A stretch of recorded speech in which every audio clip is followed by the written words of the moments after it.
Hello, എല്ലാവർക്കും വിനീസ് കിച്ചണിലേക്ക് സ്വാഗതം. ഇന്ന് കടച്ചക്ക കൊണ്ടൊരു കറി ഉണ്ടാക്കിയാൽ, വറുത്തരച്ച കറി. അതിനൊരു കടച്ചക്കയുടെ പകുതി എടുത്തിട്ടുണ്ട് ഞാൻ. അതിൻ്റെ കൂടെ തേങ്ങ, 1 കപ്പ് തേങ്ങ, പിന്നെ 3 ടേബിൾ സ്പൂൺ മല്ലി, പച്ചമല്ലി, അതിൻ്റെ കൂടെ 3 വറ്റൽമുളകും 3 പിരിയൻ മുളകും കൂടെ മിക്സ് ചെയ്തെടുത്തിട്ടുണ്ട്. ഇനിയിപ്പോൾ നമുക്കിത് ആദ്യം കടച്ചക്ക അരിഞ്ഞ് കുക്കറിനകത്ത് ഇട്ടിട്ടുണ്ട്. ഇനി അതിൻ്റെ കൂടെ ഞാനിവിടെ ചെറുപയർ പരിപ്പാണ് എടുക്കുന്നത്. 2 ടേബിൾ സ്പൂൺ ചെറുപയർ പരിപ്പ് കഴുകിയതും അതിൻ്റെ കൂടെ ചേർക്കണം. എന്നിട്ട് അത് മുങ്ങിക്കിടക്കുന്ന അത്രയും വെള്ളം ഒഴിക്കുക. കടച്ചക്ക നമുക്ക് സാധാരണ പാത്രത്തിലും വേവിക്കാം. അത് പെട്ടെന്ന് വേവുന്നതാണെങ്കിൽ കുഴപ്പമില്ല. പക്ഷേ ചിലപ്പം വേവാൻ ഒരുപാട് ടൈം എടുക്കും. അതുകൊണ്ട് ഞാൻ ഇത് കുക്കറിനകത്ത് ഇട്ടത്. ഇനി നമുക്കൊരു 1/4 ടീസ്പൂൺ ഉപ്പ് കൂടെ ഒഴിച്ചിട്ട് 3 വിസിൽ മതി. മീഡിയം ഫ്ലെയിമിൽ അത് വേവിക്കാൻ വയ്ക്കാം. ഈ വെന്ത് കഴിയുന്ന ആ സമയത്ത് നമുക്ക് അരപ്പ് തയ്യാറാക്കാം. അതിനുവേണ്ടി ഞാനൊരു ചട്ടി വെച്ച് അതിനകത്ത് 1 ടേബിൾ സ്പൂൺ വെളിച്ചെണ്ണ ഒഴിച്ച് ഒന്ന് ചൂടായി കഴിയുമ്പോൾ നമുക്ക് എടുത്തു വെച്ച തേങ്ങ തിരുവതും കൂടെ ഇട്ടിട്ട് തേങ്ങ ഒന്ന് ചൂടായി കഴിയുമ്പോഴത്തേക്കും മല്ലിയും വറ്റൽമുളകും ഒക്കെ കൂടെ അതിനകത്ത് ഇടുക. എന്നിട്ട് നമുക്കിതെല്ലാം കൂടെ നന്നായിട്ട് ഒരു ബ്രൗൺ കളറാകുന്നത് വരെ ഒന്ന് വറുത്തെടുക്കണം. ആ ഒരു പരുവം മതി, ഒരുപാട് കറുപ്പിക്കേണ്ട. Brown colour, just brown colour ആകുമ്പോഴത്തേക്കും ഗ്യാസ് ഓഫ് ചെയ്തിട്ട് അത് ചട്ടിക്കകത്തുനിന്ന് മാറ്റി ഒരു പാത്രത്തിലോട്ട് മാറ്റി വെക്കേണ്ട. ഈ പരുവമാണ് കറക്റ്റ്. ഈ പരുവാകുമ്പോൾ ഗ്യാസ് ഓഫ് ചെയ്തിട്ട് ചട്ടിക്കകത്തുനിന്ന് അതൊരു പ്ലേറ്റിനകത്തോട്ട് മാറ്റി തണുത്തിട്ട് വേണം മിക്സിയിൽ അരച്ചെടുക്കാൻ. ഈ ചട്ടിക്കകത്തിന് നമുക്ക് ഞാനൊരു ചെറിയ നെല്ലിക്ക വലിപ്പത്തിന് പുളി എടുത്ത് വെള്ളത്തിലിട്ടായിരുന്നു. അത് പിഴിഞ്ഞ് ആ വെള്ളം 1 ഗ്ലാസ് വെള്ളം കൂടെ ഒഴിച്ചിട്ട് ഞാൻ ഇതിനകത്ത് മുരിങ്ങയ്ക്കായും കൂടി ഇടുന്നുണ്ട്. അപ്പം അത് ഇഷ്ടമുള്ളവർക്ക് ഇട്ടാൽ മതി, ഓപ്ഷണലാണ്.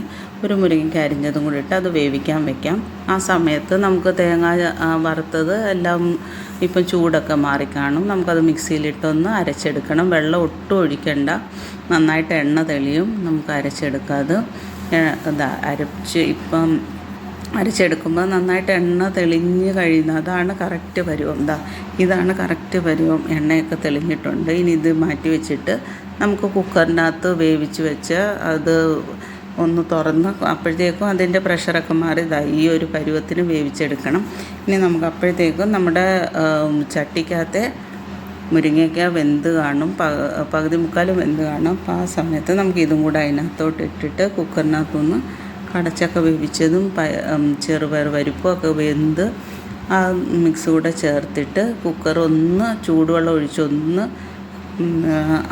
കുറച്ചൊക്കെ അതിന് പറ്റിയിരിക്കുമല്ലോ, അതും കൂടെ കഴുകി അതിനകത്ത് ഒഴിക്കണം. എന്നിട്ട് നമുക്ക് ഒരു 1/2 ടീസ്പൂൺ ഉപ്പ് കൂടെ ഈ സമയത്ത് ചേർക്കാം. നമ്മൾ കടച്ചക്ക വേവിക്കുമ്പോൾ ഒരു 1/4 ടീസ്പൂൺ ഉപ്പല്ലേ ചേർത്തിട്ടുള്ളൂ.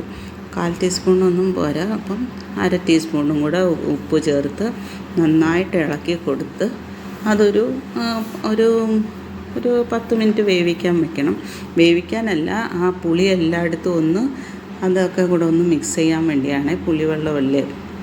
പുളിവെള്ളത്തിലല്ലേ നമ്മൾ മുരിങ്ങയ്ക്ക വേവിച്ചപ്പം ഈ കടച്ചക്കയ്ക്കും ആ ഒരു ചെറുപയർ പരിപ്പിനൊക്കെ ഒരു പുളി കിട്ടാൻ വേണ്ടിയാണത്.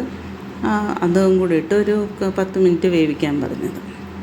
ഈ 10 മിനിറ്റ് കഴിഞ്ഞിട്ട് നമ്മൾ അരച്ച് വെച്ച അരപ്പുണ്ടല്ലോ, അതും കൂടെ ഇട്ട് നന്നായിട്ട് മിക്സി കഴുകി ചൂടുവെള്ളം ഒഴിച്ചാണ് മിക്സിയുടെ ജാറും കൂടെ ഒന്ന് കഴുകി ആ വെള്ളം കൂടെ ഒഴിച്ചിട്ട് നന്നായിട്ട് മിക്സ് ചെയ്യുക.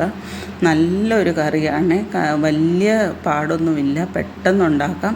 ചോറിൻ്റെ കൂടെയും ദോശയുടെ കൂടെ ഇഡ്ഡലിയുടെ കൂടെ എല്ലാം അടിപൊളി ഒരു കറിയാണ്. കടച്ചക്ക ഇപ്പോൾ സുലഭമായിട്ട് കിട്ടുന്നുണ്ട്. അപ്പോൾ എല്ലാവരും ട്രൈ ചെയ്ത് നോക്കുമെന്ന് വിശ്വസിക്കുന്നു. ഇഷ്ടപ്പെട്ടെങ്കിൽ ലൈക്ക് ചെയ്ത് ഷെയർ ചെയ്ത് സബ്സ്ക്രൈബ് ചെയ്യണം. ബെല്ലൈക്കൺ എനേബിൾ ചെയ്താലേ ഞാനിടുന്ന വീഡിയോസ് എല്ലാവർക്കും കിട്ടത്തുള്ളൂ. അപ്പോൾ എല്ലാവരും ട്രൈ ചെയ്ത് നോക്കുമെന്ന് വിശ്വസിക്കുന്നു. അപ്പോൾ എല്ലാവർക്കും താങ്ക് യു.